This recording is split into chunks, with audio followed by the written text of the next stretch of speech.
Talvez você tenha percebido, se acompanha as notícias recentes da política nacional, que a figura vampiresca do ex-presidente Michel Temer voltou a rondar os bastidores de Brasília. Como um bom sucessor do Conde Drácula, Michel Temer gosta mesmo de atuar nas sombras, nos bastidores, e dessa vez a coisa não é diferente. Eu confesso que me surpreendi quando saiu a notícia de que ele teria ajudado a costurar o acordão entre Bolsonaro e diversas frentes políticas logo após o 7 de setembro. Para falar a verdade, eu nem lembrava que o Temer estava vivo. Mas a pergunta que fica é, por que motivos o nosso ex-presidente, antecessor de Bolsonaro, estaria novamente circulando pelos meios políticos e quais seriam suas ambições? A propósito, você já me segue aqui no canal? Se ainda não me segue e se gosta do conteúdo que eu produzo aqui na plataforma, clique aí embaixo em se inscrever e aproveite e deixe o seu like e o seu comentário neste vídeo, porque isso ajuda o meu canal a crescer e a ser recomendado para mais pessoas que gostam desse tipo de conteúdo. Este é um canal pequeno, então toda ajuda é muito bem-vinda. E me siga também nas redes sociais que estão aparecendo aí na tela, Twitter e Instagram, porque eu sempre posto coisas diferentes por lá também. E se quiser me ajudar financeiramente, uma vez que este canal ainda não é monetizado, você pode me apoiar pelo Padrim, com valores a partir de R$1 por mês. O link está na descrição deste vídeo. Voltando ao Michel Temer. Por mais que alguns possam acreditar que ele seja originário da Transilvânia,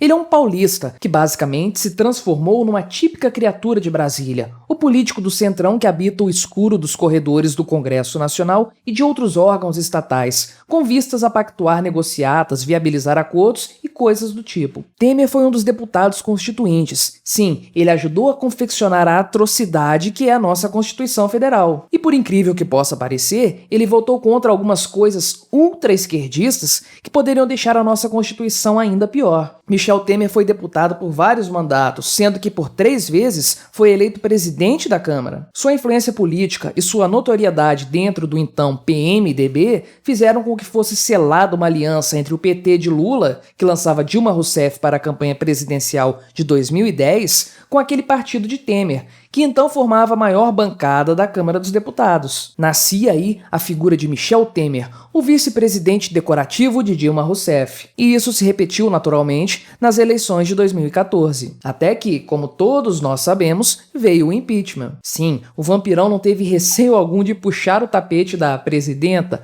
logo que ficou demonstrado para todos que o governo da Dilma era completamente inviável. Já costurando todo o esquema de uma provável sucessão, Michel Temer publicou uma carta aberta à presidente naquele tumultuado final de 2015. Carta esta que começava com a expressão verba volant scripta manent, ou as palavras voam, os escritos permanecem. Não era o primeiro aceno de Temer em direção à presidência. Cerca de um mês antes, ele havia publicado uma espécie de programa de governo chamado Uma Ponte para o Futuro, dando a entender qual seria a tônica de sua possível presidência. O vampirão era esperto. Antes de falarmos do período de Temer como presidente, e que é bastante interessante, ao contrário do que o senso comum indica, seria divertido compararmos o Drácula brasileiro ao nosso atual presidente, o Bolsonaro. Afinal, ambos são criaturas dos corredores de Brasília, com várias décadas como deputados federais. Ambos já se sentaram na cadeira presidencial e tiveram algum tipo de reforma trabalhista como projeto de governo. Eu ainda vou falar sobre isso. E como não poderia deixar de ser?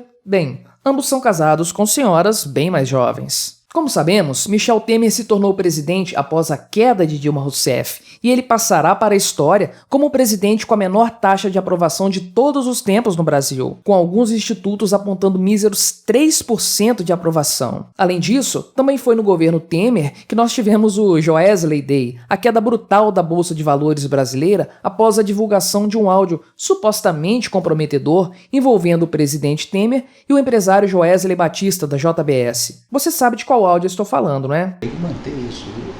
De forma muito exagerada, foi dito que aquilo seria o fim da República, quem dera, e que Temer iria cair também, e etc. No fim das contas, o vampirão chegou ao fim do seu mandato sem ter intenções reais de tentar uma reeleição. Após o tempo como presidente, Temer chegou a ser preso 2 vezes, mas foi solto em ambos os casos em poucos dias. Agora, eu acho muito importante lembrar que foi durante o governo Temer que tivemos a aprovação da reforma trabalhista, que é algo que eu simplesmente amo, e também da reforma da Previdência. Vamos lá, ambas as reformas foram muito tímidas, mas isso é o Brasil. Para aprovar absurdos que vão arruinar a nossa vida, os congressistas são rápidos, mas coisas que têm potencial para trazer algum alívio para a nossa economia são aprovadas a conta-gotas, após muita pressão contrária da esquerda e da mídia tradicional, e após os projetos de lei serem remendados à exaustão nas duas casas do Congresso. Acontece que, tipicamente, governos de vice-presidentes são bastante disruptivos. O motivo para isso é que, uma vez que existe interesse político em se derrubar um presidente, isso significa que o seu sucessor deverá seguir por um caminho oposto. Bem, foi assim quando Itamar Franco chegou ao poder após o impeachment do Collor, algo que tiraria o Brasil da hiperinflação e que nos renderia o Plano Real. E o mesmo se deu no governo Michel Temer. Embora tenha tido uma duração pequena, nesse governo foram aprovados o teto de gastos, bem como as citadas reformas trabalhista e previdenciária. E me permita fazer uma parte. Eu estou aqui vestindo o chapéu estatista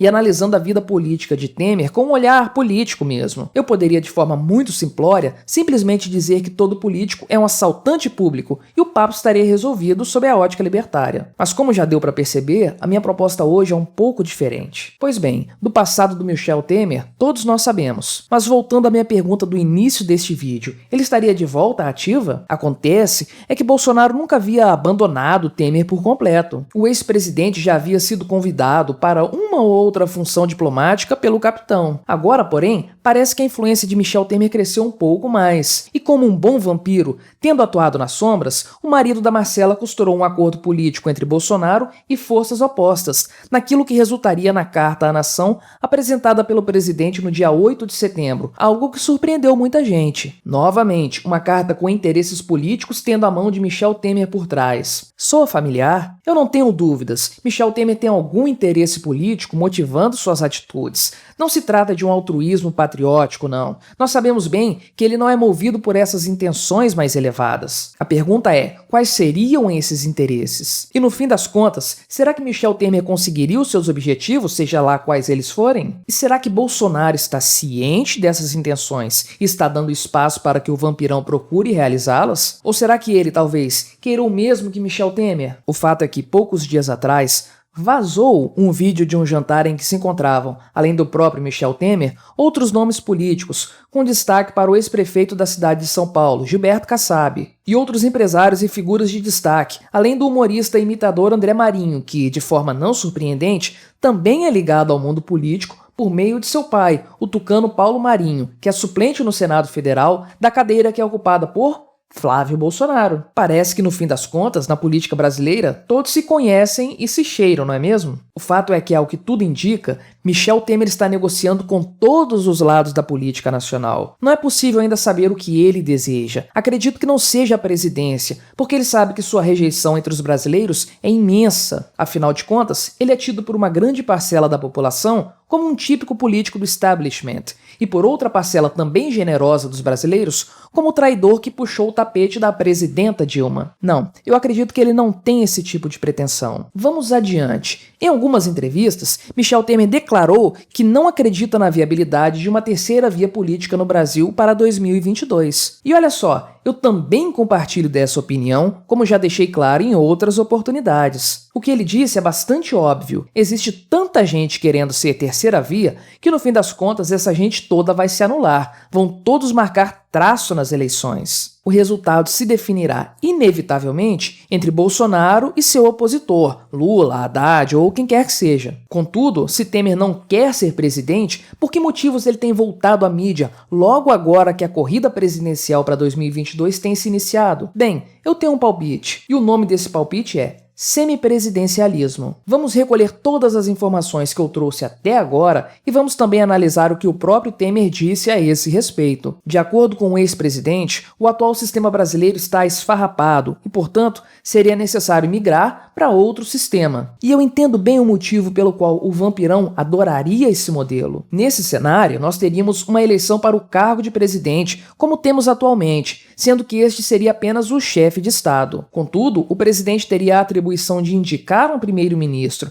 que deveria ser aceito pelo Congresso Nacional. E aí que está a grande jogada. Michel Temer sabe que não conseguiria se eleger por meio do voto popular, mas ele muito possivelmente conseguiria ser indicado para um cargo de primeiro-ministro primeiro-ministro, justamente por conseguir costurar acordo entre diferentes vertentes políticas com certa facilidade. Basta lembrar que o MDB, o partido do Vampirão, já esteve de todos os lados do espectro político brasileiro. E sendo primeiro-ministro, ele seria o chefe do governo, ele estaria onde gostaria de estar, no comando da nação, mas sem ter que lidar com aquela coisa chata que é o povo. Isso seria atribuição do presidente. O primeiro-ministro ficaria mesmo por conta de temas mais interessantes. Em suma, é fato que a terceira via política morreu e que não há espaço para ela nas eleições presidenciais. Mas não será justamente no semipresidencialismo que reside a sobrevida dessa terceira via? Será que não é no cargo de primeiro-ministro que veremos alguns desses nomes alternativos sendo estabelecidos? Será que no fim das contas, o semipresidencialismo não seria o tão sonhado governo do Centrão? O fato é que, por enquanto, estes são apenas palpites, embora eu acredite que eles possuam, sim, algum fundo de verossimilhança. A política é isso aí mesmo, meus amigos. Manobras de todos os tipos, sem qualquer lastro ideológico ou moral, visando apenas a manutenção do próprio poder. Eu não sei se é isso mesmo que o Michel Temer realmente quer, ou se mesmo ele conseguiria colocar esse plano em prática,